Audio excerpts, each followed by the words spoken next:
Hey, Advanced Electronic Music. This is the material for week 3 and partially for week 4 coming up that I'm talking about today. This week we're talking specifically in depth about synthesizers and synthesis and getting into using an alchemy in Logic and getting in depth about how it works and how it relates to all other synthesizers. Those of you who took Intro to Music Technology last semester, Music 206, you recognize these slides because I used these in the spring when we talked about this subject. But here I just reiterate it again in Advanced Electronic Music because it's so important in understanding how synthesizers work and how to use them. So for you guys that were in 206 last semester, this is your chance to actually implement the things that we talked about and learned in that class into an actual synth because we're in the lab. Okay, so anyways, this week I'll be going over the basics and getting into alchemy a little bit, and then next week we'll really get into alchemy and talk about all the different aspects of it. So this is Logic's Alchemy, which is probably its most powerful synthesizer. And it does a lot of really amazing things, and I just want to get kind of in depth into it so we can really start talking about designing and creating your own synthesis and synthesizers as a way of making your music more interesting and more unique to your work. Okay, so let's get back here to my slides and get started here. All right, so synthesizers and synthesis. Sound synthesis is the act of creating a sound, of course, from scratch using electronic hardware or software instruments. Synthesis of sound is commonly used for two things: to generate sounds that are unique to electronics, or to recreate or model the sounds of a real acoustic instrument. Okay, so most of the time what we're doing is, number one, generating sounds unique to electronics, but there are things, for instance, called modeling synthesizers that model traditional acoustic instruments, and Logic has one of these too. It's called Sculpture. It's quite a complex synthesizer, but it kind of has a different approach based on acoustics and exciters and things like that.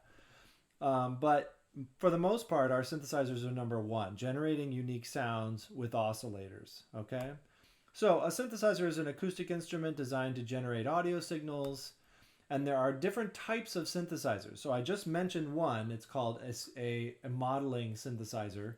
But the most common ones are these four. An additive synthesizer, which adds signals together to make a complex sound.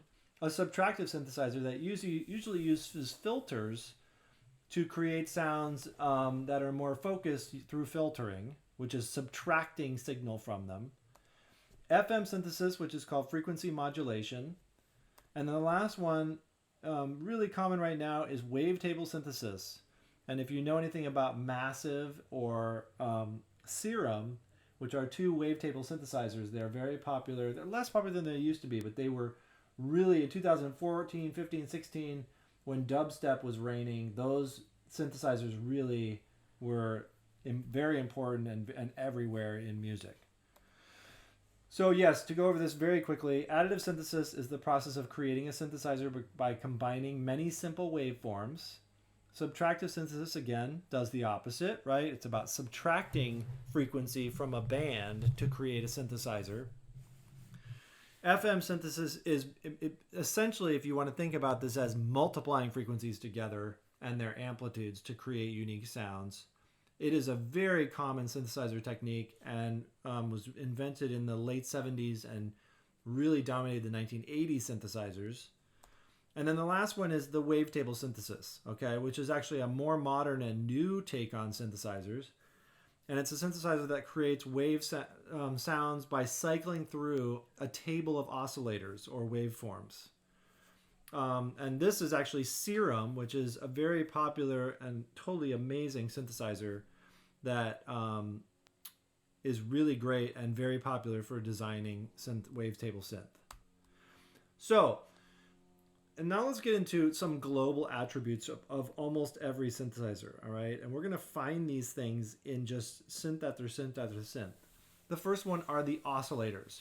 There has to be some source of sound for every synthesizer. So we start with oscillators, which are the things that are generating sound for the most part. We then pass those sounds onto filters, and filters change the sound or mold the sound and sculpt it into a different shape, okay, or a different kind of spectrum or field. The last one is the classic amp envelope, and this is where the shaping of the sound comes in, where we change it from being a punchy sound or a plucked sound into a pad that's slow and grand or very soft in texture, okay? And these three are so essential to every synthesizer. So if we just look at some of Logic's synths here, we have, this is retro synth, which is kind of a classic synthesizer in Logic. We start off with the oscillators. There are two oscillators at the top, or shape 1 and shape 2, as you can see here, shape 1 and shape 2. And then there is some modulation of that or some changing of it, and then the mixing of the two. Then we have the filter for retro synth. And then, of course, there are other things on here, but then the last thing, of course, is the amp envelope here at the bottom, shaping that sound with the ADSR, the attack, decay, sustain, and release. This is ES1, and you can see we have the oscillators here on the top right, or the top left, sorry. And then in the center is the filtering, and then the ADSR is on the left, or on the right side. So one thing you'll notice too is that with most synths, it's very common to have this arrangement where the oscillators start on the left and we basically have a signal flow from left to right. The oscillators pass to the filter passes to the amp envelope and outputs, okay? Same thing with ES2 here. This is ES2 in Logic. We have our bank of 3 oscillators. We have our filtering in the center, and then we have our amp envelope output on the far right, okay? This is Alchemy, which is, again, what you're going to get most familiar with using. And you can see at the top right, man, I do not know my right from my left. Always been a problem in my life. I'm sorry. The top left are the oscillators. You can see that there are 4 sources in Alchemy. So I can choose A, B, C, or D. And then the filtering is next to it. And then the master main outputs, okay? And this is actually not the ADSR, but it's actually down here. But that's what it's connected to, okay? And again, the last example of this is Serum, which is something not in Logic. It's a third-party plugin, but very common. Our oscillators are here in the center. We only have 2 oscillators here, A and B. And then our filter is on the right. And then our main envelope output is on the left, or at the bottom here, kind of on the left, all right? So let's talk about sound sources and oscillators, because they all have the same parameters inside them as well, okay? The first thing is the actual wave shape. So you can see this is retro synth. It has shape 1, which has a bunch of different shapes to choose from, and shape 2, which also has different shapes to choose from. Some of them are the same, some of them are different. This is ES2. ES2 has 3 oscillators, 1, 2, and 3. And you can see with the dial, I can change what type of oscillator I'm using or what type of waveform. It's a square wave, is it a triangle wave, is it a sawtooth wave, is it a ring shifter, is it a sine wave, okay? You can also see too here, well, yeah, I'm sorry. The other thing, another important aspect of this is the mixer, okay? So I have my oscillators.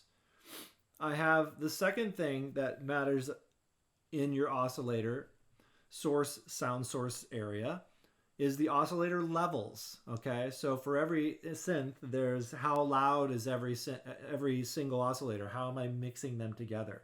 Back to this slide, ES2 actually has this really cool triangle-shaped mixer. So 1 is at the top here, 2 is on the left, and then 3 is on the bottom. And depending on where I put this little cursor, it gives me more or less of 1, more or less of 2 for mixing, okay? The third thing is the oscillator tuning. And almost always in tuning an oscillator, you can either have a coarse tune and a fine tune, or sometimes just a coarse tune, it depends. Coarse tune is in half steps, right? So if I for instance, set my coarse tune to 12, that means it's going to be 12 semitones higher, and it's going to be 1 octave higher. The fine tuning is the semitone or increments of the, what's it called? The cents, okay? And then the last one is the oscillator panning. Is the oscillator in the center, or is it on the left or right, or it's somewhere in between, okay? And if we look, for instance, here at Alchemy, you can see the sound sources and all these elements. So I have my 4 sources. You can see the first thing is a volume knob. And that, of course, is going to set the level of each oscillator, what the intensity of each oscillator, and how they're mixed together. Then the tune is next to that, and then the panning. And then that 4th knob is actually about how I'm routing these signals. We won't get into that, but you can see these knobs here are obvious, right? So synthesizers, the next part here is talking about the filter, okay? So the filter obviously is how we change the quality of that sound over time, okay? And we talked about this extensively in 206, so you guys should know all this stuff, but the most common parameters with filtering, of course, are the cutoff frequency, what frequency at which the filter starts to work, and then the intensity of that working, like up here, the 24 dB, it can be 64 dB, it can 12. So is this slope really quickly going down, or is it kind of a nice, like more gradual change, okay? So let's talk a little bit more about filters, and they're specific here. So the filter types, of course, are low-pass filters, high-pass filters, and band-pass filters. You should know what those are by now. The filter cutoff frequency, which is where the filter starts to work. You can see in ES, this is kind of a weird thing in retro synth. The number is based off of 0 to 1. It's a float up number. So it's a percentage, basically, instead of a frequency. The filter cutoff slope, so this is, again, how intense is this filter cutoff, or is it more gradual? All right, and let me show you what I mean by that. If I go back over to Logic, because it might be a little bit confusing. Let me make another new track. Let's choose the retro synth. Okay. So in retro synth, I choose the cutoff. The filter is right here, right? And the slope is determined here based on the 6, 12, or 24. And if something is, for instance, 6, you can see that the slope is nice and gradual, meaning that the sound doesn't cut off as quickly or as intensely. 12, it's a little bit steeper. And then if I keep going here up to 24, you can see that it's way steeper in terms of the intensity of that filtering, okay? So that's what that filter, the cutoff slope is. The next thing is the resonance, okay? And we talk about resonant peaks all the time as a way of creating unique sound. And we'll talk about this too when we get into Alchemy. But it's another really important feature in synthesizers in determining interesting sounds. And it's related to creating a peak right at the cutoff. So once again, in retro, you can see how this works. If I go to resonance and start cranking this up, you can see exactly what it does. At the moment of cutoff, there's a peak in the sound, okay? And what this does is it creates a unique sound. So listen to what happens if I turn this on. I'm going to turn on my synth. If I put a resonant peak on there, you hear this kind of intensity at that moment. And listen what happens too if I move the cutoff. So a resonant peak can be very effective in creating kind of intensifying the moment of frequency cutoff, and we hear this effect all the time in synthesizers and music. But that's what resonance is. It's determining the intensity of the resonant peak, okay? The last one too is the filter drive, the overall boost of the signal after it's been filtered, okay?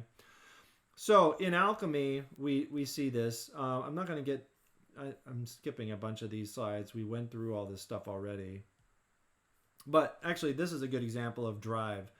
You can see this is a filter from Serum, and with a 0 dB drive, it's a flat line here and then the cutoff. With a plus 6 dB drive, you can see that the entire signal here has been raised before the cutoff, and that's what drive does, okay?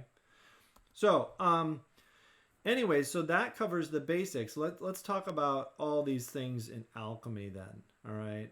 So I'm going to pull up Logic here, go to Alchemy,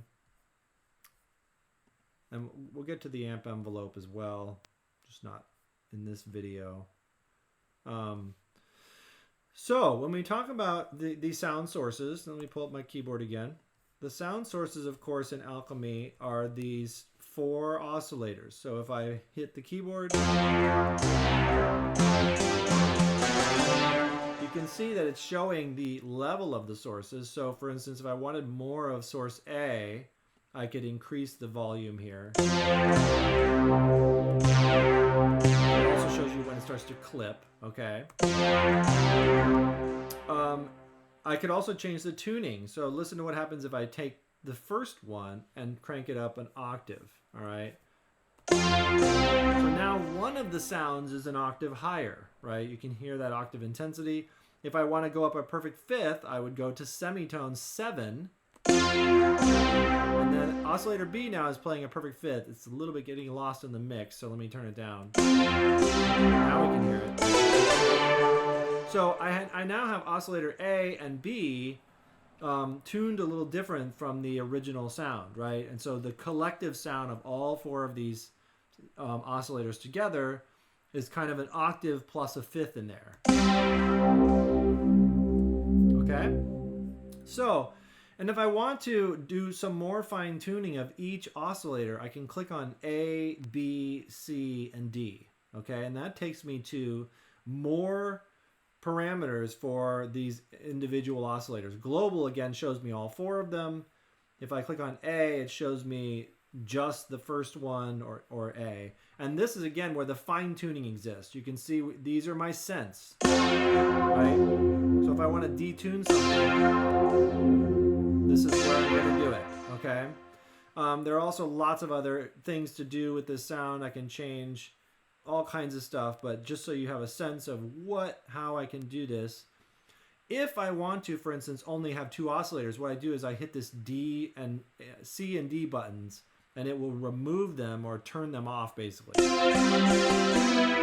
then my sound only becomes 1 or 2 oscillators, okay? If we go over to the filter, you can see once again, we have these filter settings.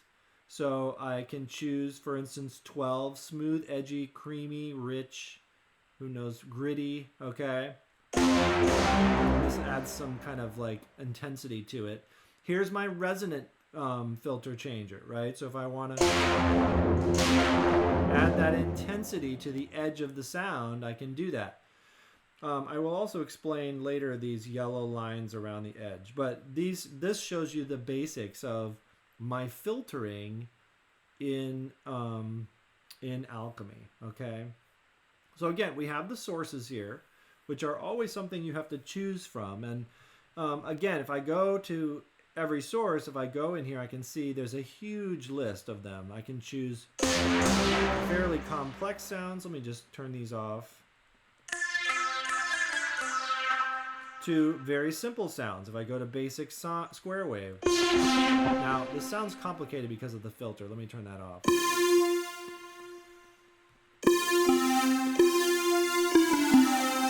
There's probably some other effect going on here. The easiest way to get rid of all this is go to initialize the preset. There we go. Now I have a basic sound. So if I go to, square wave, you can hear the basic square wave, okay?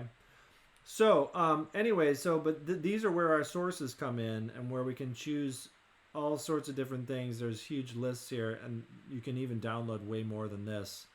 I can also import an audio file in here, which is what I showed you the other day when we were making, basically making samplers, right? So some of you wanted to use the sampler, and so I explained to you this is where it was, okay? And we will get into this more intensely, especially when we talk about sampling in Alchemy and how to edit sound with that.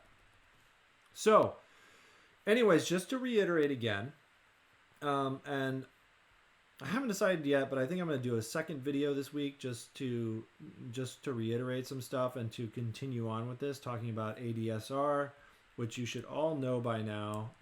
This is all stuff we covered before, but I just want to get into it pretty intensely, especially with one synthesizer, so that it makes, you can see it in practice, okay? All this stuff about synthesizers and how they work. So again, to cover everything, cover the basics, this is the most important thing to think about.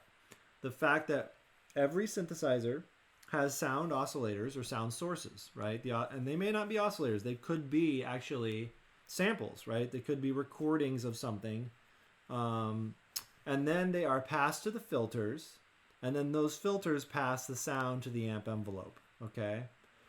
And then from there, there are other elements as well. We're going to talk about modulation also in my next video. I'm going to talk about how modulation works.